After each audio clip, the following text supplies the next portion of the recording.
ಸ್ನೇಹಿತರೆ, ಎಲ್ಲರಿಗೂ ನಮಸ್ಕಾರ. ಸ್ನೇಹಿತರೆ, ಕಲ್ಲುಗಳು ಮಾತನಾಡಲ್ಲ ಅಂತ ಯಾರು ಹೇಳ್ತಾರೆ ಹೇಳಿ? ಕಲ್ಲು ಎಂದಿಗೂ ಜಡವಲ್ಲ, ಅದು ಕಾಲದ ಹೃದಯದ ಧ್ವನಿ.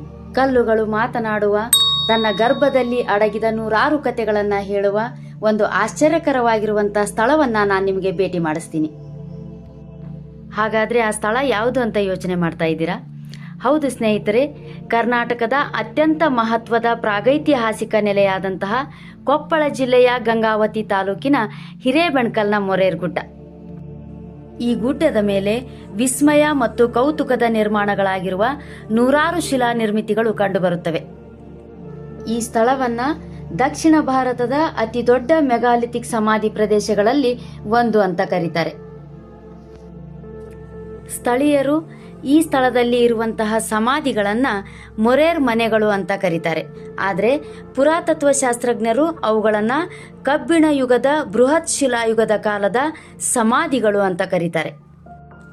ಕಬ್ಬಿಣ ಯುಗದ ಬೃಹತ್ ಶಿಲಾ ಸಂಸ್ಕೃತಿಯ ಜನರ ಜೀವನ ಪದ್ಧತಿಯ ವೈಶಿಷ್ಟ್ಯವನ್ನ ಸಾರುವಂತಹ ಸಮಾಧಿಗಳನ್ನು ನಾವು ಈ ಸ್ಥಳದಲ್ಲಿ ಕಾಣಬಹುದು. ಹೀಗೆ ಕೂಗಳತೆಯ ದೂರ ನಡ್ಕೊಂಡು ಹೋದರೆ ಆ ಸಮಾಧಿಗಳು ಕಂಡುಬರುತ್ತವೆ. ಈ ದಾರಿ ನೋಡಿದರೆ ನಿಮಗೆ ಸಾಮಾನ್ಯ ಬೆಟ್ಟದಂತೆ ಕಾಣಬಹುದು, ಆದರೆ ಇದರ ಮೇಲೆ ಸಾವಿರಾರು ವರ್ಷಗಳ ಹಿಂದಿನ ಇತಿಹಾಸ ಇದೆ. ಇದೋ ಸ್ನೇಹಿತರೆ, ಕಲ್ಲಿನ ನಗರಿಗೆ ನಿಮ್ಮೆಲ್ಲರಿಗೂ ಸ್ವಾಗತ. ಕರ್ನಾಟಕದ ಈ ಗುಡ್ಡದ ಮೇಲೆ 100 ಕಲ್ಲಿನ ಸ್ಮಾರಕಗಳನ್ನು ಕಾಣಬಹುದು. ಅವು ಮನೆಗಳಂತೆ ಕಂಡರೂ ಕೂಡ ಇಲ್ಲಿ ಯಾರೂ ವಾಸ ಮಾಡೋದಿಲ್ಲ. ಇದು ಮರಣಿಸಿದವರ ಕಲ್ಲಿನ ನಗರಿ. ಇಲ್ಲಿ ಕಾಣಿಸುವ ಈ ಕಲ್ಲಿನ ರಚನೆಗಳು ಮೆಗಾಲಿಥಿಕ್ ಕಾಲದ ಸಮಾಧಿಗಳು. ಅಂದರೆ ಅಂದಿನ ಜನರು ಸತ್ತವರಿಗಾಗಿ ಡೊಲ್ಮೇನ್ ಮಾದರಿಯ ಕಲ್ಲಿನ ಮನೆಯನ್ನ ಕಟ್ತಾ ಇದ್ರು. ಪ್ರಾರಂಭದಲ್ಲಿ ಈ ರೀತಿಯ ಚಿಕ್ಕ ಚಿಕ್ಕ ಸಮಾಧಿಗಳನ್ನ ನಾವು ಕಾಣಬಹುದು. ಈ ಸಮಾಧಿಗಳು ಕಾಲದ ಹೊಡೆತಕ್ಕೆ ಕೆಲವು ಕುಸಿದು ಬಿದ್ದಿವೆ.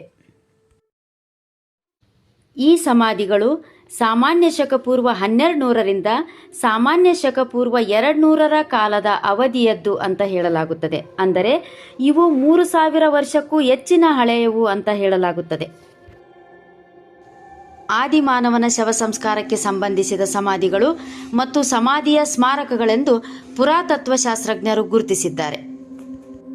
ಇವು ನಿಯೋಲಿಥಿಕ್ ಐರನ್ ಏಜ್ ಕಾಲದ, ಅಂದರೆ ಕಬ್ಬಿಣ ಯುಗದ ಕ್ರಿಸ್ತ ಪೂರ್ವ ಕಾಲದ ಮಾನವ ಕೃಷಿ ಆರಂಭಿಸಿದ ಕಾಲಕ್ಕೆ ಸೇರಿವೆ ಅಂತ ಹೇಳಲಾಗುತ್ತದೆ.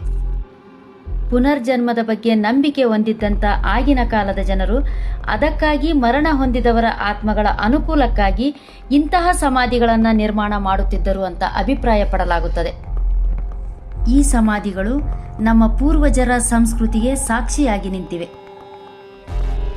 ಹಿರೇಬೆಣಕಲ್ನ ಈ ಮೊರೇರ್ ಗುಡ್ಡದಲ್ಲಿರುವಂಥ ಈ ಎಲ್ಲ ಸಮಾಧಿಗಳು 3000ಕ್ಕೂ ವರ್ಷಗಳಷ್ಟು ಹಳೆಯದು ಅಂತ ಹೇಳಲಾಗುತ್ತೆ. 400ಕ್ಕೂ ಹೆಚ್ಚು ಡೊಲ್ಮೇನ್ಗಳನ್ನು ನಾವಿಲ್ಲಿ ಕಾಣಬಹುದು. ದಕ್ಷಿಣ ಭಾರತದ ಅತ್ಯಂತ ಪುರಾತನವಾದಂತಹ ಮೆಗಾಲಿಥಿಕ್ ಸೈಟ್ಗಳಲ್ಲಿ ಈ ಹಿರೇಬೆಣಕಲ್ನ ಮೊರೇರ್ ಗುಡ್ಡ ಕೂಡ ಒಂದು. ಆವತ್ತಿನ ಜನರ ಜೀವನದ ಪದ್ಧತಿ ಹೆಂಗಿತ್ತು ಮತ್ತು ಅವರು ಮರಣಿಸಿದ ನಂತರ ಯಾವ ರೀತಿ ಆಚರಣೆಗಳನ್ನು ಮಾಡ್ತಾ ಇದ್ರು ಅನ್ನೋದಕ್ಕೆ ಇಲ್ಲಿರುವಂಥ ಈ ಎಲ್ಲ ಸಮಾಧಿಗಳೇ ಸಾಕ್ಷಿಯಾಗಿ ಕಾಣ್ತವೆ.